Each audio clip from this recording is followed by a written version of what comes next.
Question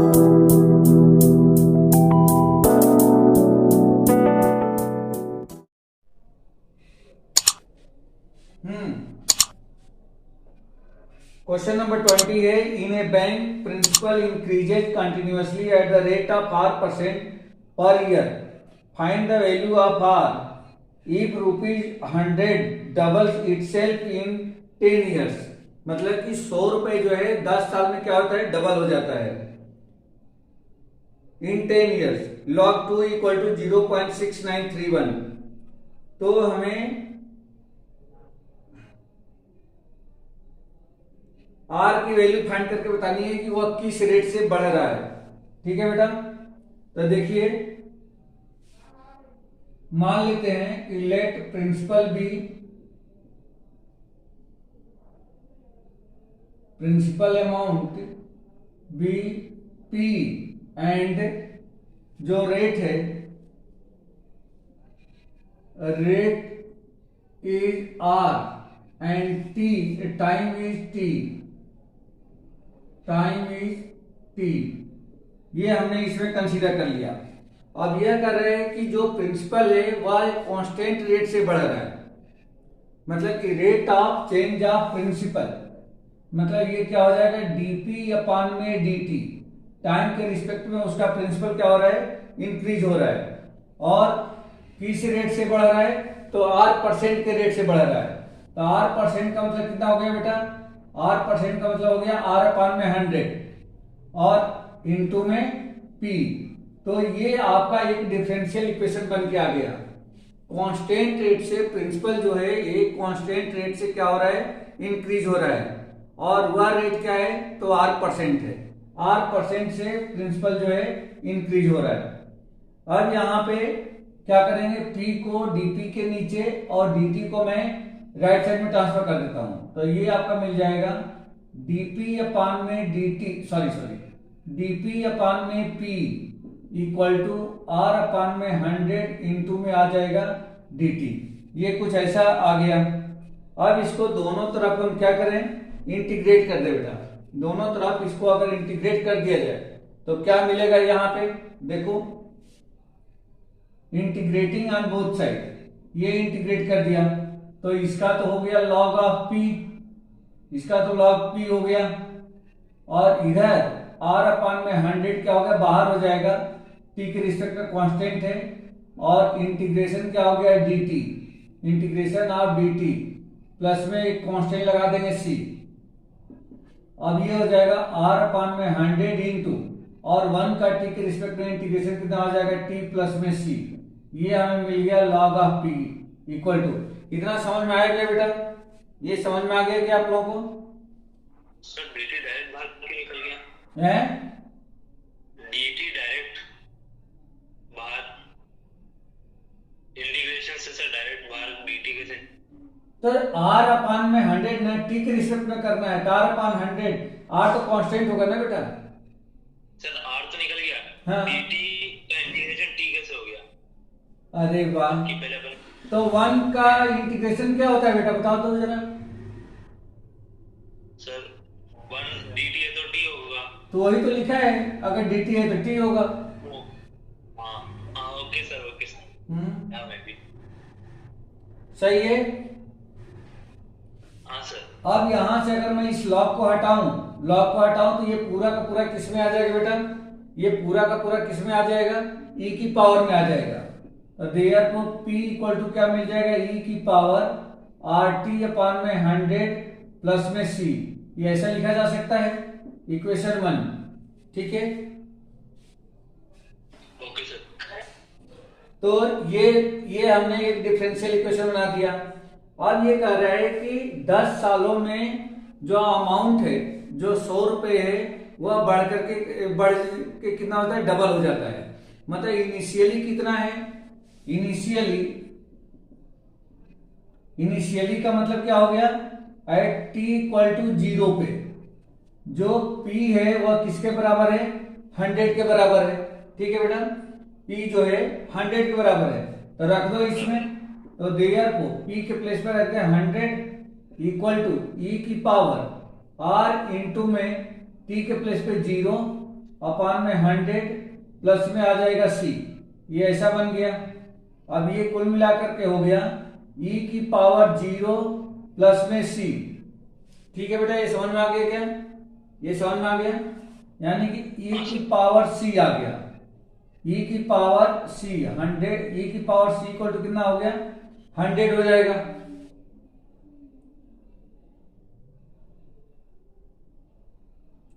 अब देखो बेटा, अब ये कह रहे हैं कि 10 साल में क्या हो जा रहा है, 10 साल में जो अमाउंट है वह डबल हो जाता है, क्योंकि अभी c की वैल्यू हमें पता करनी है। c की वैल्यू, अब इसकी वैल्यू हम क्या करें, इसमें रख दें, तो रख दो बेटा यहाँ पे। अगर हम 1 में रख दें तो देयर को फ्रॉम वन ये हो जाएगा p इक्वल टू ई की पावर RT अपान में 100। और देखो बेटा e की पावर m प्लस e की पावर e प्लस n, तो क्या इसको e इंटू ई की पावर c ऐसे लिखा जा सकता है क्या? बेस सेम है तो पावर प्लस हो जाती है ना? सर क्या किया आपने इसमें? इसको ब्रेक कर दिया बेटा, e की पावर जैसे m इंटू n है, तो e की पावर m प्लस n लिखते हैं ना? हाँ सर। e की पावर m इंटू ई पावर n, तो हमने क्या करा कि ये प्लस था, पावर प्लस थी, तो हमने क्या करा कि इसको अलग अलग कर दिया। Okay sir. अब ये क्या हो गया, e की पावर c की वैल्यू यहां से रख दें तो ये हो जाएगा 100, तो ये हो जाएगा p इक्वल टू ई की पावर RT अपान में 100 प्लस में 100, ये कुछ ऐसा बन गया। सॉरी, इंटू में 100 आ जाएगा ना, ये तो इंटू में 100 आ गया, या 100 इंटू ई की पावर RT अपान में 100, ये बन गया p। अब ये इक्वेशन 2 हो गया बेटा। अभी इसमें आप किसकी वैल्यू हमें फाइंड करनी है, अब हमें फाइंड करके बताएंगे।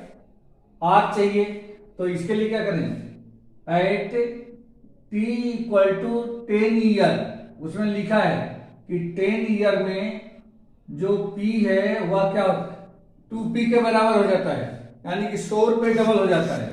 तो p इक्वल टू कितना हो जाएगा 2 इंटू 100 इक्वल टू बन गया 200। अब रख दो बेटा, देयर को फ्रॉम 2 दूसरे वाले इक्वेशन से, p के प्लेस पे 200 इक्वल टू 100 इंटू ई की पावर, r के प्लेस पे r रहेगा, t के प्लेस पे 10 आ जाएगा अपान में 100, ये हो गया। सॉरी, हाँ ठीक है बेटा, ठीक है। अब देखो बेटा, ये 2 जीरो से इसके 2 जीरो तक कैंसिल हो गए। अब ये बन गया 2 इक्वल टू ई की पावर, इससे ये कैंसिल हो गया, तो r अपान में कितना हो गया बेटा 10। ये समझ में आया क्या? हाँ सर। ठीक है, r अपान में 10। अब अगर मैं इसको e को अब मैं हटाऊं तो क्या ऐसा लिखा जा सकता है क्या कि log 2 इक्वल टू r अपान में 10? हाँ सर। तो r इक्वल टू क्या मिल जाएगा बेटा, 10 को इधर भेज दो, तो 10 इंटू में क्या हो जाएगा log ऑफ 2, ठीक है ना? हाँ सर। अच्छा, log 2 की वैल्यू क्वेश्चन में दे रखी थी कितना, 0.6931। 0.6931, ये log 2 की वैल्यू दे रखी थी। तो since log 2 equal to 0.6931, therefore यहां से r इक्वल टू कितना हो जाएगा, तो 10 इंटू 0.6931, 10 का मल्टीप्लाई कर दें तो 6.931%, ये r की वैल्यू मिल जाएगी। आया बेटा समझ में, बोलो। हाँ सर। ठीक है,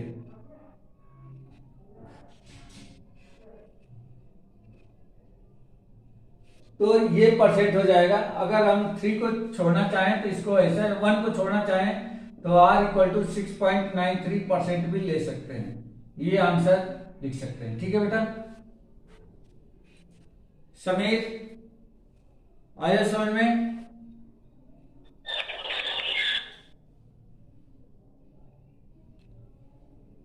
चलिए नेक्स्ट क्वेश्चन देखो, रफ कर दो। Yes sir.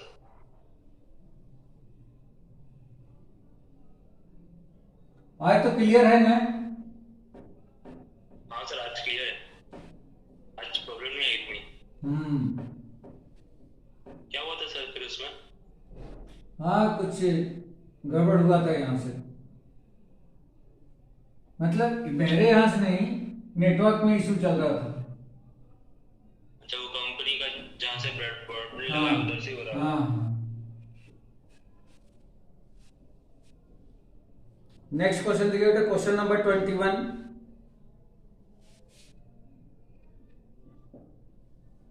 In a bank, principal increases continuously at the rate of 5% per year.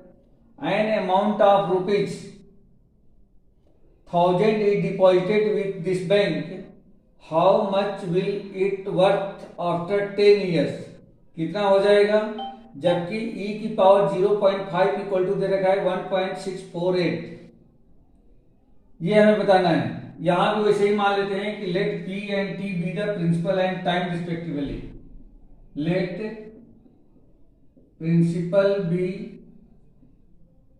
P and time be T, इधर रिप्रेजेंट किया जाए, तब इसका क्या होगा? देखो ये कह रहे हैं कि in a bank principal increases continuously at the 5% per year, 5% के रेट से बढ़ रहा है बेटा, तब क्या हो जाएगा? Therefore, according to question, dp अपन में dt इक्वल टू 5% के रेट से बढ़ रहा है, तो 5 अपन में 100 इंटू में p। प्रिंसिपल जो है 5% के रेट से बढ़ रहा है, तो ये बन गया। अब यहां से भी हम लोग इसको कैंसिल कर ले, तो ये हो जाएगा 20। तो therefore dp अपन में p इक्वल टू 1 अपन में 20 P इंटू में dt, ऐसा बन जाएगा क्या बेटा? बोलो, dt को मैं इधर भेज दिया, P को एक काम करो, P अपान में 20 लिख दो। करेक्ट है? समझ में आया क्या? अरे एक मिनट 1/20 इंटू में dt, ऐसा आएगा बेटा। P तो आ गया ना नीचे, सिर्फ dt उधर जाएगा। ठीक है, तो ये कुछ ऐसा बन गया। अब इसको इंटीग्रेट कर दो बेटा, इंटीग्रेटिंग ऑन बोथ साइड, तब क्या हो जाएगा? ये तो आपका हो गया log of p equal to, ये कितना हो जाएगा? 1/20 बाहर, ये हो जाएगा t प्लस में c। ये कांस्टेंट यहां पे हमने लगा दिया, ये आ गया। अब यहां से p इक्वल टू अगर हम करें, तब p इक्वल टू क्या मिलेगा बेटा? e की पावर t/20 प्लस में c। ठीक है बेटा, समझ में आया? ये इक्वेशन फर्स्ट हो गया। अब इसमें क्या कहा गया था कि इनिशियली कितना रुपए जमा करता है वो? 1000 रुपए, लेकिन वो कितने में वो बढ़ जाता है? ये deposited with the bank, how much will it worth rupee 10 years, तो ये 10 सालों में कितना रुपया हो जाएगा, ये बताना है बेटा हमें कि 10 साल में या कितना रुपए हो जाएगा। तो देखो, at t equal to 0, p equal to कितना है बेटा? 1000 रुपीज। समझ में आया क्या? p इक्वल टू 1000 है, तो रख दो इसमें। तो देयर को p के प्लेस पे 1000 रख दिया हमने, इक्वल टू e की पावर t के प्लेस पे 0 अपान में 20 प्लस में c। तो ये 0/20 है तो 0 हो गया, मतलब e की पावर 0 यानी कि 0 प्लस सी, तो e की पावर c बन जाएगा बेटा। 1000 इक्वल टू क्या बन गया? e की पावर c। अब फिर e की पावर c की वैल्यू यहां पर रखनी है, तो मैं पहले इक्वेशन 1 को थोड़ा सा स्प्लिट कर लेता हूं। देयरफॉर फ्रॉम 1 इसको क्या लिख सकते हैं बेटा? देखो ध्यान से, p इक्वल टू क्या, इसको e की पावर t अपान में 20 इंटू में e की पावर c, ऐसा लिख सकते हैं क्या? देखो ये प्लस लगा है, तो हमने e की पावर t अपान 20 इंटू e की पावर c कर दिया। देखो ये दोनों का बेस सेम है, पावर प्लस हो जाएगी। Yes sir. अब यहाँ पे e की पावर t अपान 20 इंटू में e की पावर c की वैल्यू कितनी है? 1000, तो यहाँ पे लिख दो 1000, ये मिल गया। तो यहां से p इक्वल टू हमने फाइंड आउट कर लिया, या p अपान में 10,000 इक्वल टू e की पावर t अपान में 20। इसको इक्वेशन 2 नाम दे दो बेटा। अब ये पूछा है कि 10 साल में या कितना अमाउंट हो जाएगा, ये पूछा है बेटा यहाँ पे। ठीक है, तो एट t इक्वल टू 10 पे निकाल लें बेटा। At t equal to 10, at t equal to 10 ये पूछा कि 10 साल में कितना होगा, तो 10 ईयर रख दो बेटा इसमें। तो देयरफॉर पी अपान में 1000 इक्वल टू ई की पावर 10 अपान में 20, इससे ये कट जाएगा, ये हो गया ई की पावर 1/2। इसको हम लोग ई की पावर 0.5 लिख सकते हैं, और ई की पावर 0.5 की वैल्यू शायद इस क्वेश्चन में दे रखी है 1.648। तो यहां पे लिख लेंगे सिंस ए की पावर 0.5 इक्वल टू 1.648, ये तो यहां पे रख लो बेटा, तब ये हो जाएगा P अपान में 1000 इक्वल टू 1.648। जब 1000 को इधर मल्टीप्लाई कर दो तब P इक्वल टू 1.648 इंटू में 1000 इक्वल टू हो जाएगा 1648 रुपीज। तब P इक्वल टू ये मिल गया। ठीक है बेटा, ठीक है। Yes sir. हाँ बेटा, हाँ सर, क्लियर है। ओके।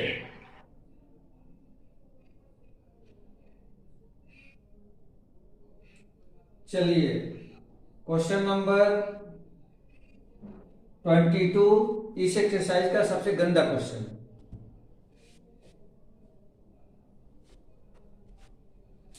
रफ करो, रफ कर दो। हाँ सर, हाँ सर।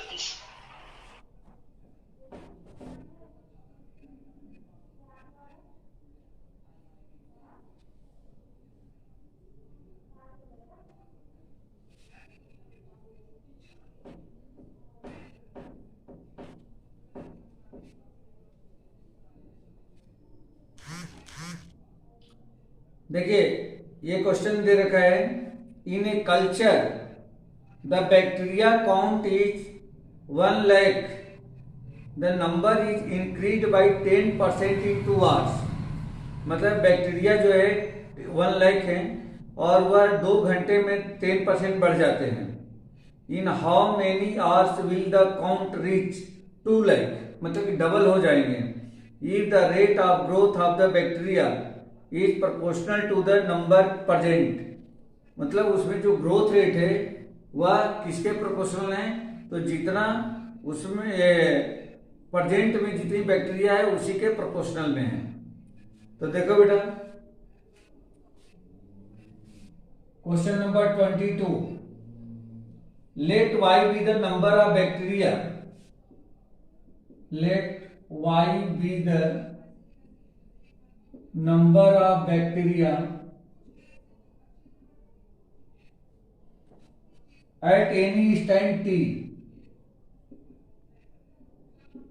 any instant t। हमने मान लिया कि t टाइम पर बैक्टीरिया की जो संख्या थी वो कितनी थी, y थी। It is given that rate of growth of the bacteria is proportional to the number of present.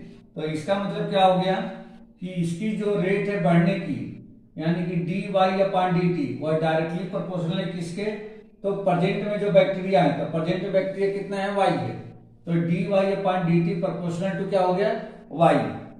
अब इस प्रोपोर्शनलिटी साइन को अगर हटाएं तो ये कांस्टेंट लगाएंगे, तो यहां पर हम लोग लिख सकते हैं therefore dy upon dt equal to k into में y, where k is constant. क्या है, कि एक कांस्टेंट है। ठीक है, तो ये एक इक्वेशन हमें मिल गया। कौन सा इक्वेशन मिल गया, डिफरेंशियल इक्वेशन।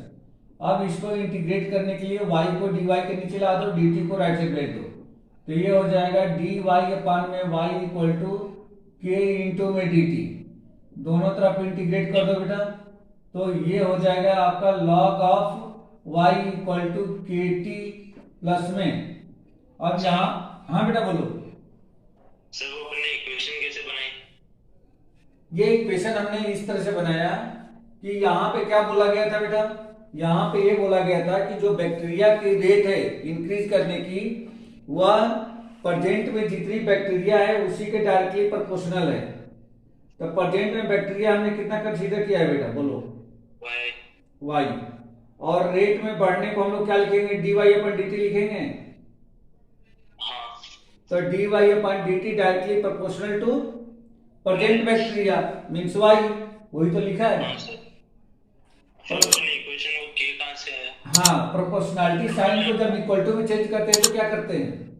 अच्छा हाँ सर, अगर अपन ने एक ही रिलेशन लिया है मतलब। ठीक है, इतना समझ में आ गया क्या? हाँ सर। अब ये log y equal to K T plus में क्या आ गया है? c आ गया है ना? इसको इसको आप इक्वेशन 1 मान लो बेटा, इक्वेशन 1 मान लो। अब इसमें अब मान लेते हैं कि let y not be the number of bacteria at t equal to 0। t equal to 0 पे let at t equal to 0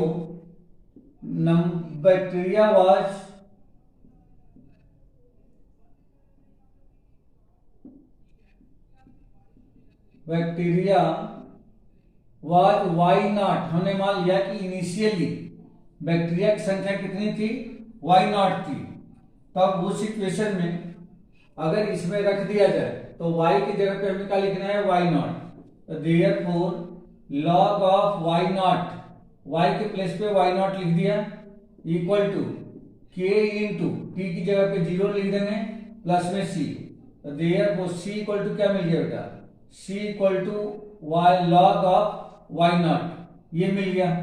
अब ये c की वैल्यू उठा करके बेटा 1 में रख दो। देयरफॉर पुट इन 1, तो क्या मिल जाएगा यहाँ पे? log of y equal to K T plus c के प्लेस पे क्या हो जाएगा? log of Y not. Correct बेटा, इतनी बात समझ में आई क्या? ये समझ में आ गया क्या? ये समझ में आ गया क्या इतना? Yes sir. ठीक है। अब यहां से के टी इक्वल टू क्या हो जाएगा? इसको इधर लेके आ जाओ, तो K T equal to log of y minus log of Y naught. तो log M minus log N क्या होता है बेटा? लॉग एम अपान एन होता है, मतलब वाई अपान में वाई नॉट आ गया। के टी इक्वल टू कितना आ गया? लॉग ऑफ वाई अपान में वाई नॉट। ये समझ में आया बेटा?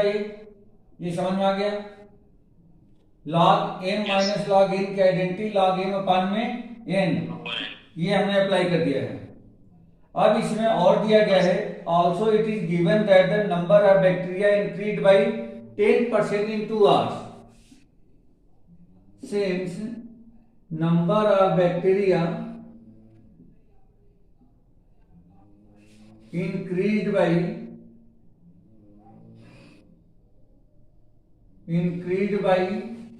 10% in 2 hours, 2 घंटे में 10% बढ़ जाते हैं नंबर ऑफ बैक्टीरिया। तब क्या हो जाएगा बेटा? यहां से देखो, अगर मान लो कि 100 बैक्टीरिया हैं तो 2 घंटे में कितना हो जाएंगे? 110 हो जाएंगे कि नहीं हो जाएंगे? अगर 10% बढ़ते हैं तो। ठीक है, तो यहां पे आपको मिलेगा देयरफॉर y इक्वल टू, अगर हम लोग लिख लें देयरफॉर y इक्वल टू, तो 110, 2 घंटे में कितने हो गए? 100 थे, 100 थे तो कितने हो गए? 110 हो गए। किसका? वाई नॉट का। मतलब y इक्वल टू 110 अपान में 100 इंटू में वाई नॉट। ये बोल रहा है कि 2 घंटे में 10% बढ़ जाते हैं। अगर 100 बैक्टीरिया मैं लेता हूं तो y 110 बन जाते हैं। तो इसको आप ऐसा भी लिख सकते हो, देखो इसको ऐसा लिख लो, y क्या है? बढ़े हुए बैक्टीरिया है, वाई नॉट क्या है? इनिशियल बैक्टीरिया है। तो इनिशियल बैक्टीरिया अगर 100 होते हैं तो 2 घंटे में अगर 10% बढ़ जाए तो कितना हो जाएगा? 110 हो जाएगा। ये रेशियो हमने निकाल लिया। देयरफॉर y इक्वल टू 110 अपान में 100 इंटू में वाई नॉट हो गया। अब ये y की वैल्यू अगर इसको सब्स्टिट्यूट कर दिया जाए, अगर इसको सब्स्टिट्यूट कर दिया जाए, देखो इसको कैंसिल कर दो तो ये ऐसा बन जाएगा, यही कर दो बेटा, यही से हो जाएगा, यही कर दो, ये इसे काट दो तो ये कुल मिला के कितना हो गया? 11 अपान में 10 हो गया।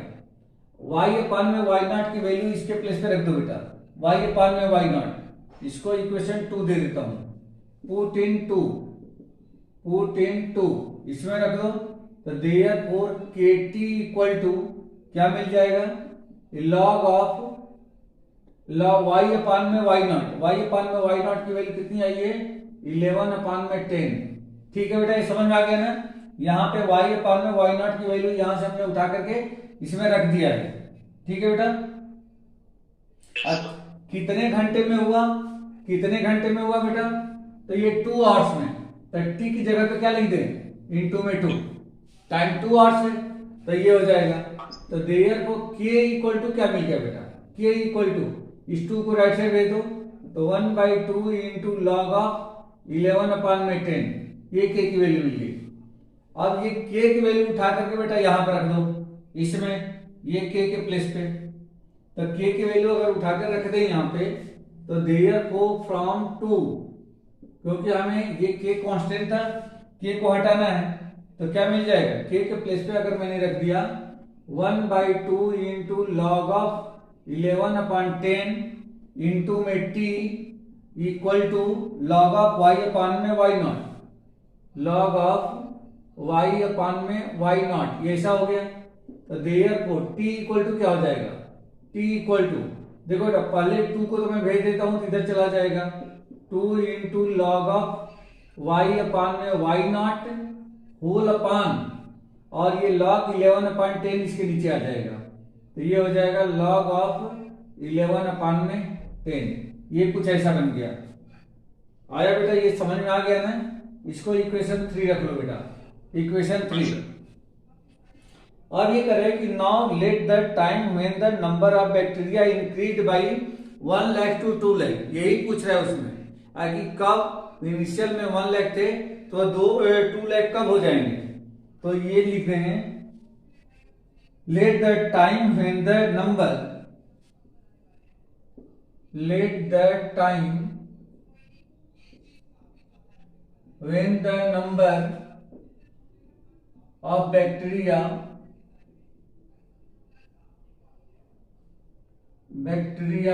increased from 1 lakh to 2 lakh, या कितने कितने टाइम में 1 लाख से 2 लाख हो जाएंगे। तब यहां क्या हो जाएगा बेटा, देयर को वाई जो था इसका मतलब कि 2 वाई नॉट के बराबर बन जाएगा। वाई नॉट क्या है, इनिशियल है, मतलब कि उसका डबल हो रहा है, जो नया नंबर ऑफ बैक्टीरिया हो रहा है क्या हो रहा है, डबल हो रहा है। किस पे हो रहा है बेटा, तो at T equal to T1 पे हमने मान लिया, टाइम नहीं पता है, T1 निकालना है, मैंने मान लिया है कि T इक्वल टू T1 पे जो y है 2 वाई नॉट के बराबर हो रहा है। तब क्या हो जाएगा बेटा, देखो तो देयर को अगर मैं यहां पे रख दूं इस वाले इक्वेशन में, इस वाले इक्वेशन में, तो t की जगह पे क्या लिख दिया अपन, t की जगह पे लिख दो बेटा T1, ये t के प्लेस पे T1 equal to 2 into y naught, y की जगह पे क्या लिख दे 2 वाई नॉट, तो ये हो जाएगा लॉग ऑफ 2 वाई नॉट अपान में वाई नॉट, ये इतना आ गया, अपान में नीचे कितना हो गया, नीचे हो जाएगा लॉग ऑफ, ये तो है ही 11 अपान में 10, तो 11 अपान में 10 हो गया, वाई नॉट से वाई नॉट कैंसिल हो गया, ये हो जाएगा 2 इंटू लॉग ऑफ 2 अपान में लॉग ऑफ 11 अपान में 10, ये कुछ ये बन गया। Hence in 2 log 2 upon log 11 upon 10 hours the number of bacteria increased by 1 lakh to 2 lakh, यही वह टाइम है जितने टाइम में बैक्टीरिया जो है 1 लाख से 2 लाख में कन्वर्ट हो जाएंगे। ठीक है बेटा, तो ये एक्सरसाइज आप लोगों का फिनिश हो गया है। इसमें 2 क्वेश्चन, शायद 2 क्वेश्चन है जो वो है एमसीक्यू टाइप के क्वेश्चन है, तो उसको आप लोग ट्राई कर लेना। एक ही क्वेश्चन है बेटा, एक ही क्वेश्चन है। ये कौन सा था, 22 था ना, बस 23 एक ही क्वेश्चन है। ठीक है, ये भी बता दो, हैं 23 वाला भी बता दो सर। एमसीक्यू वाला, हाँ सर, एक सेकंड, एक सेकंड।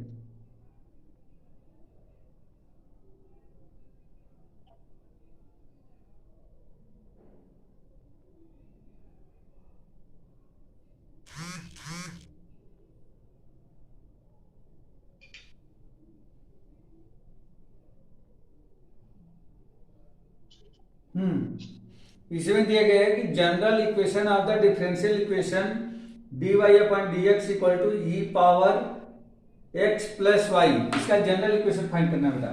ये रफ कर दूं? हाँ सर। ठीक है।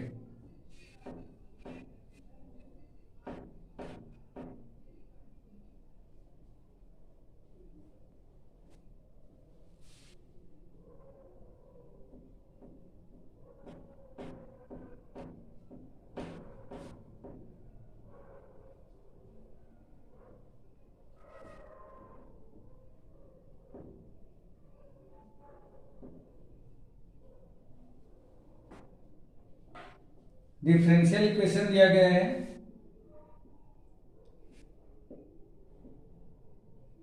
dy upon dx equal to e to the power x plus Y.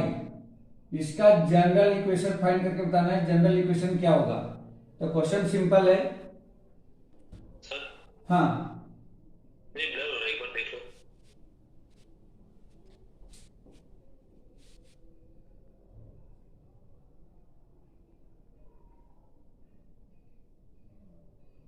ठीक है। हाँ सर ठीक है। तो ये आपका हो जाएगा। क्या इसको हम लोग e की पावर x इंटू ई की पावर y लिख सकते हैं क्या बेटा? Yes sir. अब dx को इधर भेज दो और y वाले फंक्शन को इधर लेके आ जाओ। तो ये हो जाएगा dy अपान में e की power y equal to e की पावर x इंटू में dx, ये ऐसा बन जाएगा। ठीक है, दोनों तरफ इसको इंटीग्रेट कर देते हैं। ये e की पावर y ऊपर जाके e की पावर माइनस वाई इंटू में dy बन जाएगा, और e की पावर x का इंटीग्रेशन e की पावर x ही होता है प्लस में c। इसको इंटीग्रेट करेंगे तो इंटीग्रेशन क्या हो जाएगा, e की पावर माइनस वाई रहेगा, और फिर माइनस वाई का इंटीग्रेशन करेंगे तो माइनस का डिफरेंशिएशन करेंगे तो माइनस का 1 जो कि डिवीजन में आ जाएगा इक्वल टू e की पावर x प्लस में c। अब ये क्या बन जाएगा? हाँ, अरे भाई जो बोलते थे ना कि जो नॉर्मल नहीं होता है, जैसे e की पावर y होना चाहिए था, लेकिन ये e की पावर माइनस वाई है। तो नीचे क्यों आया? वो सर में आगे अपन डिफरेंशिएशन किया पर वो नीचे क्यों आया? इंटीग्रेशन में जब डिफरेंशिएशन करते थे तो नीचे लिखते थे, भूल गए? जब इंटीग्रेशन वाले पोर्शन में डिफरेंशिएट करते हैं, जैसे t मानते थे, तो t वाला पोर्शन कहाँ जाता है? नीचे जाता है कि नहीं जाता? जब डिफरेंशिएशन में चेन रूल लगाते हैं तो इनटू में आता है, इंटीग्रेशन में जब डिफरेंशिएशन जो करते हैं वो डिनोमिनेटर में आता है। कुछ नहीं, आप इसको t मान के देख लो, आप इसको t मान लो। देखो यहाँ पे मान लो minus y equal to T, तो ये कितना हो जाएगा बोलो? y के रिस्पेक्ट में डिफरेंशिएट करना है तो minus 1 equal to D T upon में डी वाई, ये मिला। तो डी वाई इधर आएगा तो डी वाई इक्वल टू कितना हो गया? डी टी अपान में माइनस 1। देखो डी टी के नीचे आया क्या? हाँ सर। तो ये माइनस 1 यही तो है नीचे। हाँ ओके सर क्लियर हो गया। अब ये क्या बन गया बेटा? ये बन जाएगा माइनस 1 अपान में e की पावर y, नीचे कर दिया, इक्वल टू e की पावर x प्लस सी। अब इसमें ऑप्शन क्या दे रखा है?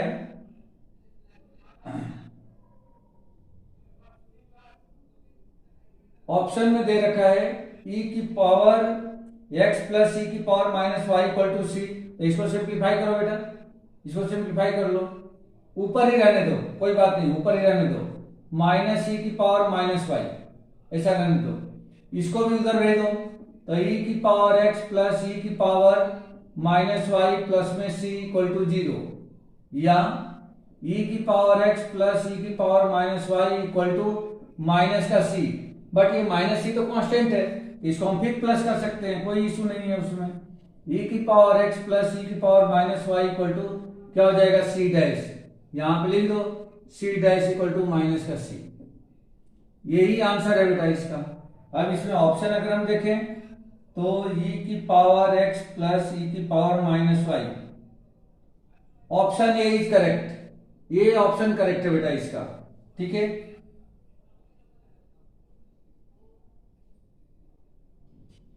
ये ऑप्शन करेक्ट है। Okay sir. तो इस तरह से ये एक्सरसाइज आप लोगों की कंप्लीट हो गई।